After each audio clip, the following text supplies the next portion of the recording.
Olá, meu nome é Alexandre Henrique. Irei iniciar as aulas 7 a 9 do curso de Biologia 4. O assunto que será tratado é aspectos dos parasitas protozoários. Na aula anterior, a gente estudou como que era um protozoário unicelular, com seus cílios ou com as suas formas de se locomover. Estudamos que ele tem DNA, tem o processo metabólico, é um heterótrofo porque ele precisa de alimentos. Então a gente deu uma estudada no que era os principais protozoários que existiam na natureza. E hoje a gente vai estudar esses protozoários dentro dos corpos, dentro dos corpos humanos, trazendo algum prejuízo, sendo um parasita. Um parasita é um agente etiológico causador de uma doença parasitária. Então ele entra no nosso organismo e começa a agir com a sua sobrevivência sobre o indivíduo. E não mata o indivíduo, apenas começa a trazer problemas para aquele indivíduo após ele estar dentro de você. Então, o ser humano pode ser afetado pelo parasita por conta de transtornos patológicos, como lesões e retirada de nutrientes. Transmissão ocorre quando o parasita deixa um hospedeiro para ingressar em outro. O vetor é aquele que transmite o parasita. Os hospedeiros podem ser o hospedeiro definitivo, abriga o parasita em sua forma madura ou com reprodução sexuada, ou o hospedeiro intermediário, contém o parasita em forma imatura ou larval, ou com reprodução assexuada, não formação de gametas. Aquele que utiliza um único tipo de hospedeiro é o parasita monogênico. Aquele que pode utilizar hospedeiros de espécies diferentes é o parasita heterogênico. Profilaxia, conjunto de procedimentos para prevenir a doença, significa irradiar ou diminuir a presença do parasita na população. Procedimentos preventivos, higiene pessoal, saneamento básico, tratamento de água, instalação e tratamento de esgoto. E tratamento do doente, melhora na condição de saúde do hospedeiro e diminui a dispersão do parasita na população. Há dois grupos de parasitoides, verminoses, eumitases, causadas por vermes, plateumintos e minatomintos, e as proteoses, causadas por protozoários. Iremos estudar nessa aula as protooses, que é um hospedeiro do reino dos protozoários.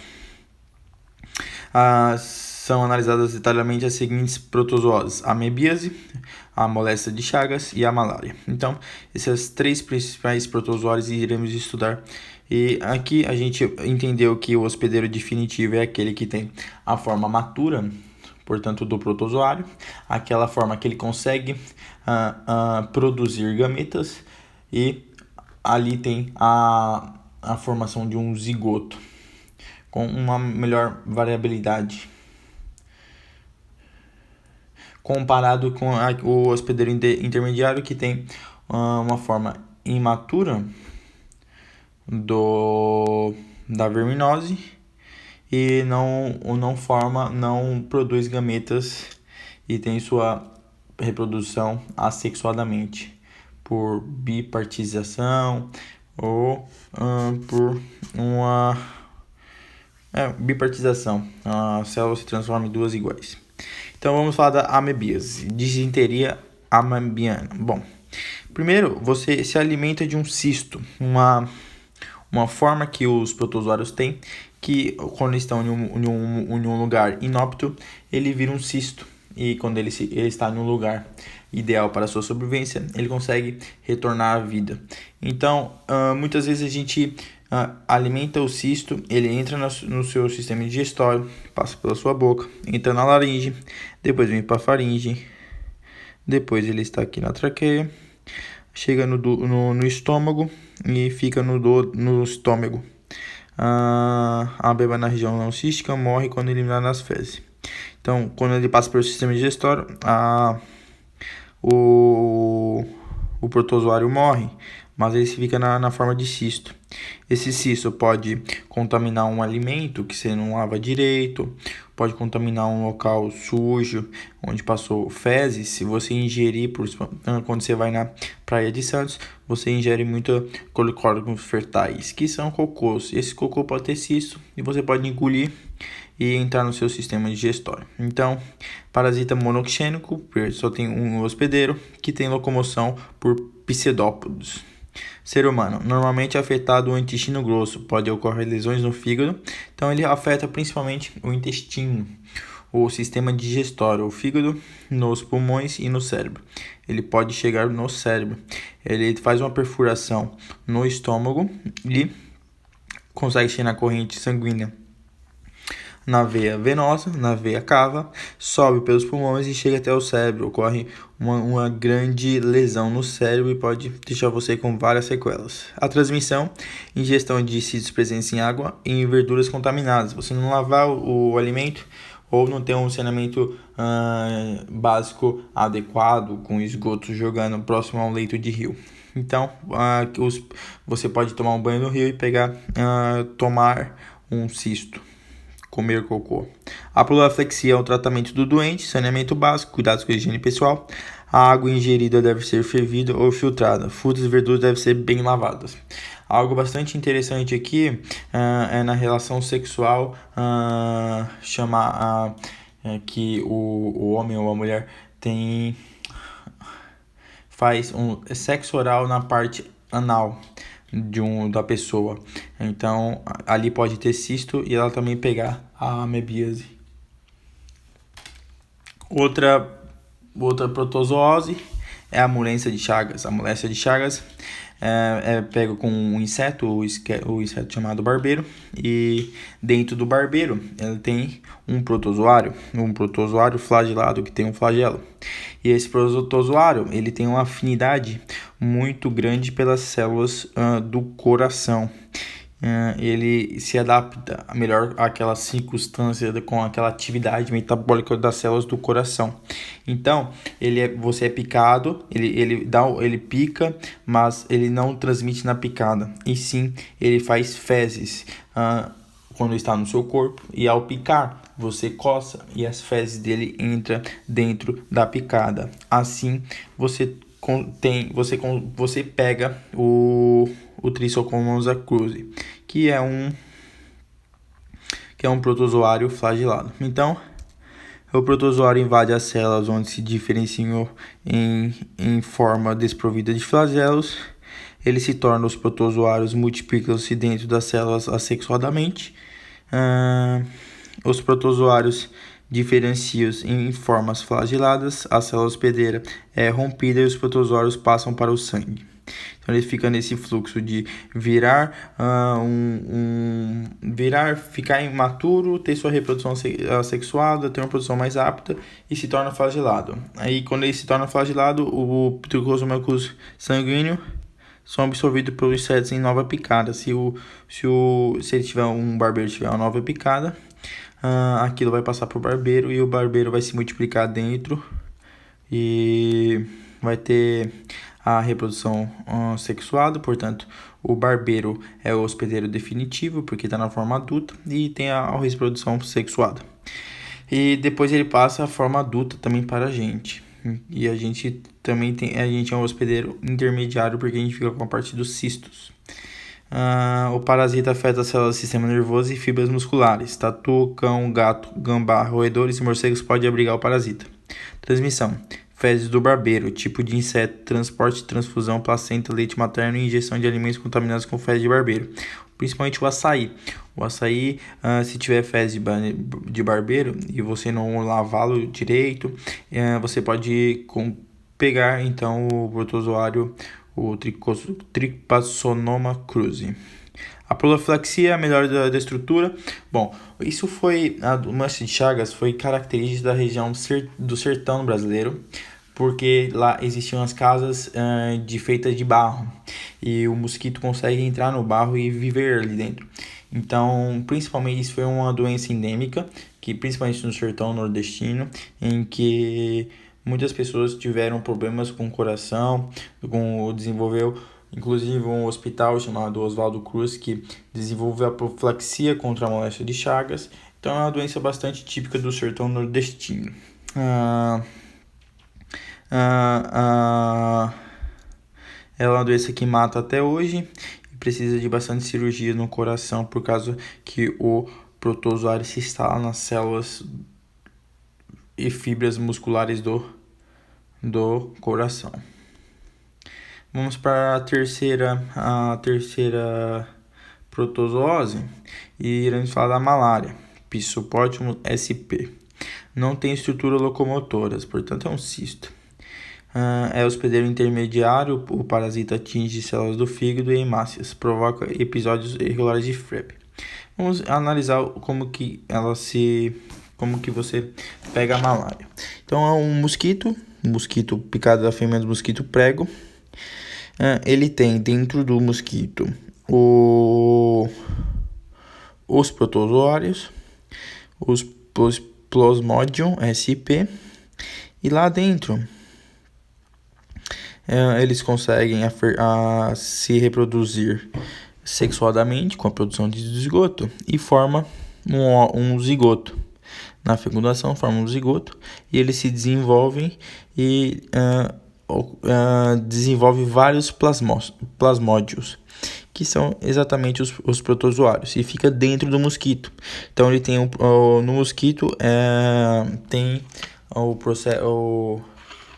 o processo de amadurecimento do protozoário, porque aqui se encontra a reprodução sexuada. Então, dentro do mosquito já está com todos os plasmódios. Ao picar o humano, o plasmódio entra na corrente sanguínea e para na célula do fígado. Por que no fígado? Porque no fígado, tudo que passa no fígado vem da veia porta. E essa veia porta vem com toda a digestão do duodeno. Então é uma região que está todas as moléculas de comida, as moléculas com energia química, todas estão na sua melhor forma, nas suas formas de monômeros. Os monômeros da proteína, os monômeros do carboidrato, todos os monômeros estão passando pela veia cava. Por isso que o plasmódio vai diretamente na célula do fígado. A multiplicação do plasmódio faz com que a célula do fígado se rompa e libera um monte de plasmódio na corrente sanguínea. Esse plasmódio consegue entrar na sua hemácia e ele começa a se reproduzir lá dentro e também estoura a hemácia. Aí que vem o processo de febre. Você tem febre porque suas hemácias estouram com a reprodução dos plasmódios. Então, toda vez que a hemácia explodir, você tem febres regulares, com episódios de dia sim, dia não, com febre. E ao soltar os plasmócitos, o mosquito pode picar de novo e entrar em contato com a forma imatura, se maturizando, tendo a reprodução sexuada e se reinfectando e tá nesse ciclo. Então a prevenção é o tratamento do doente, primeiramente, e o combate ao mosquito, como a gente combate o mosquito Aedes aegypti, que transmite a dengue,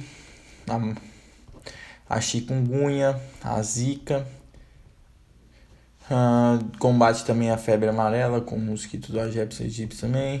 Então é com combate ao mosquito que a gente consegue se prevenir da malária. Existem os 4 tipos de plasmódio, que é o vetor da malária. Então tem o plasmódio terça benigna, a cada 48 horas tem febre. Plasmódio falciparum, terça maligna, a cada 36 ou 48 horas tem febre. Plasmódio ovale, terça benigna, 40 horas tem febre. Plasmódio malieri, quarta benigna, 72 horas de intervalo, que desencadeia as febres por causa da reprodução dos plasmódios dentro da hemácia, que estoura as hemácias e você tem febre. Outras doenças causadas por protozoários, a leishmaniose cutânea, é um parasita Leishmania brasilis, apresenta locomoção por flagelo. No ser humano causa lesões conhecidas como úlceras de Bauru, atingem a derme e a epiderme. Em mucosas da boca, cavidade nasal e faringe, destruição da cartilagem nasal. Cães, roedores e cavalos podem apresentar o parasita. Transmissão: picada da fêmea do mosquito palha. A profilaxia: combate ao mosquito e uso de repelentes. Então, a leishmaniose é causada por uma picada de um mosquito da fêmea do mosquito palha. A leishmaniose visceral ou calazar apresenta locomoção por flagelo também. No ser humano, afeta as células do baço, medula óssea, fígado e parede intestinal. O indivíduo geralmente apresenta emagrecimento e enfraquecimento, ficando mais suscetível a infecções. A mortalidade é bastante elevada. Cães e raposas também podem apresentar o parasita. Picada da fêmea do mosquito pálido. Raramente, a transmissão ocorre pela placenta e por transfusão de sangue. Profilaxia: o combate ao mosquito, uso de repelentes, eliminação de cães infectados. A tricomoniase vagina apresenta locomoção por flagelo e por membrana ondulante. Afeta a uretra e a vagina, pode causar irritação e corrimento.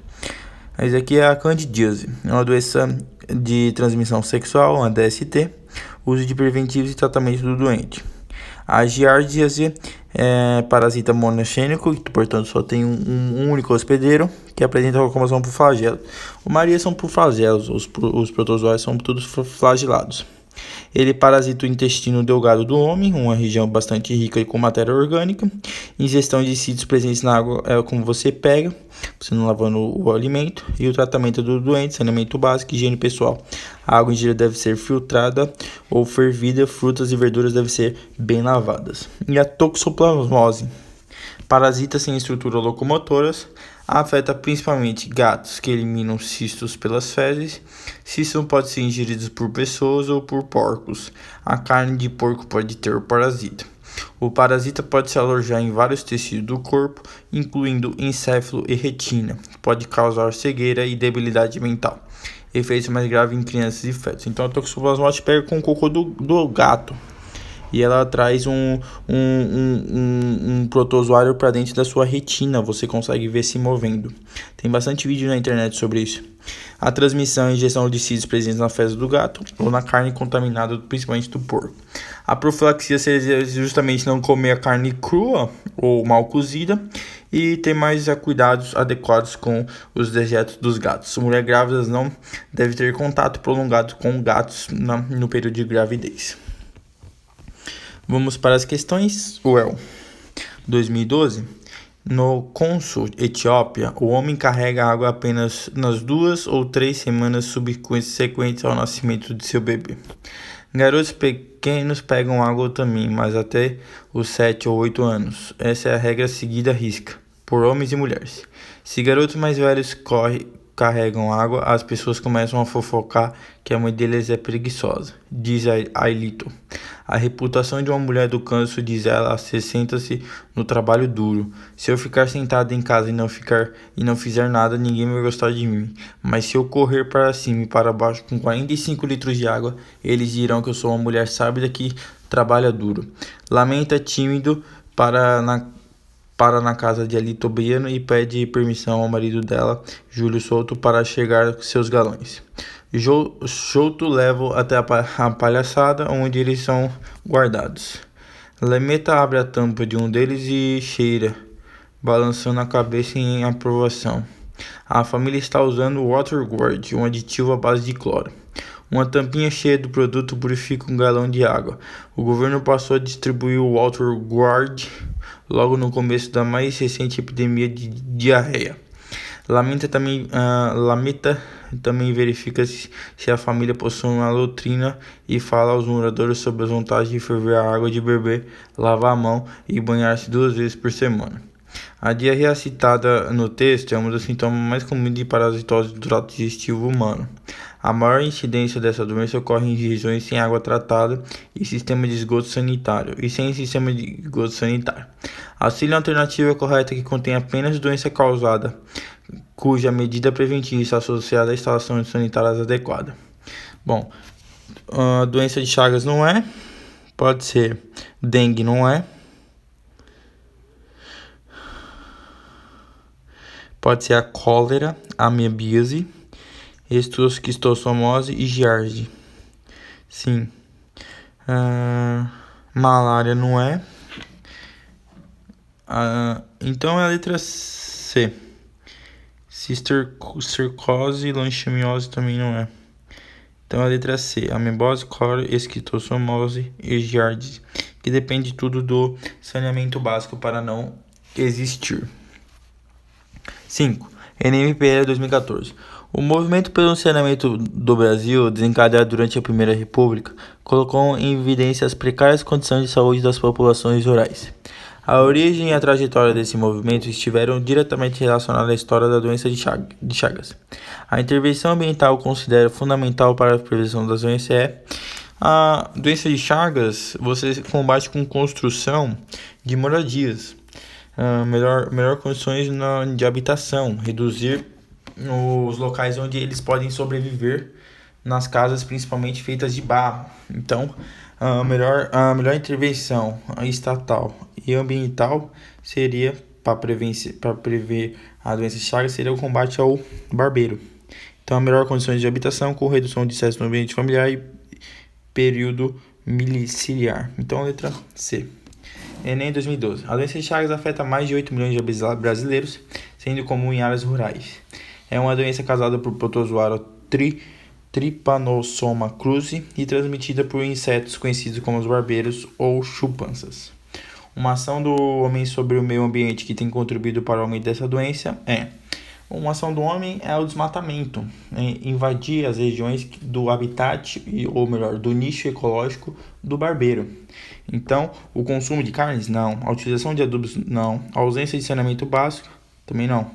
Poluição dos rios, não. O desmatamento que provoca a migração ou desaparecimento dos animais silvestres dos quais o barbeiro se alimenta. Exatamente a letra E.